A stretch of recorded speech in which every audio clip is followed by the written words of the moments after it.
Hey guys, I'm calling our team M&M. It's Megan S and Megan H. And Megan's going to start off by answering our first question out of the week 5 discussion. One question we want to answer is, what is an online learning community? How can we define online learning communities, and what are the different things that can build it? An online learning community is a group of people who come together through the internet to work together and be taught by one another. It is comprised of people who may never meet face-to-face but still have enough interaction to create a type of classroom environment. Unlike a classroom, the online learning community is not limited by distance. People in an online learning community can live next door from one another or in another country. Online learning communities can be highly valuable because there can be such a variety of cultures coming together to learn about certain issues and topics. Despite how we may try to define online learning communities, it is difficult. To quote Jay Priest's article, Sociability and Usability in Online Communities Determining and Measuring Success, written in 2001 for Behavior and Information Technology, he states, "There is no accepted definition of online community. The term means different things to different people. For some, the concept creates warm, fuzzy, reassuring feelings. For others, it conjures up concern about people operating at the margins of society to create networks of hatred or support for deviant behavior. Some people view online community as a social phenomenon. Others focus on the structure of the supporting software." In 1994, Howard Ringgold wrote, "Virtual communities are cultural aggregations that emerge when enough people bump into each other, often enough in cyberspace. A virtual community is a group of people who may or may not meet one another face-to-face and who exchange words and ideas through the mediation of computer bulletin boards and networks." So online communities, they're difficult to define even though we can try to. But basically, it's a group of people coming together to learn online. Thanks, Megan. So question number 2, what policies should we have to regulate on an online community?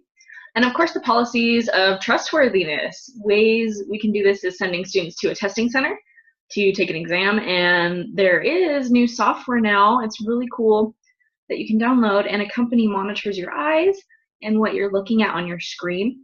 It's super cool. Not all students will cheat, of course, but you just want to have that peace of mind, and there's less temptation for your online learners.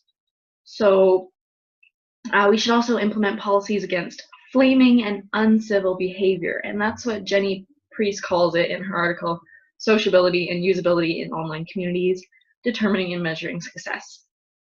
So policies like this can easily communicate or be communicated, being outlined in the syllabus and establishing possibly harsh punishments if it's not followed. So flaming and uncivil behavior is like negative comments and bad language on your online community. So you just want to keep away from that and have these policies to implement. Another question we'd like to address is what can be done to sustain or build an online learning community? How can you keep it going? How can you make one in the first place? There are a lot of different factors that can improve and enhance online learning communities. The way it's set up and the guidance from the instructor can greatly help or hinder the community. One of the most important factors, though, is participation. Participation is key to building and sustaining an online learning community.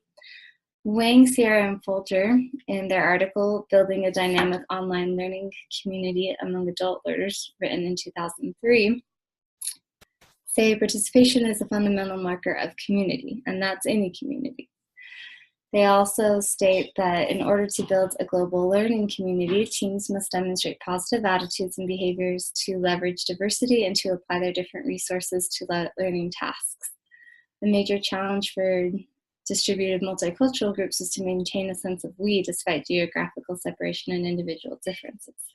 So that's where it's difficult. There are all these different people coming from all these different places, and they need to come together and be one in a sense.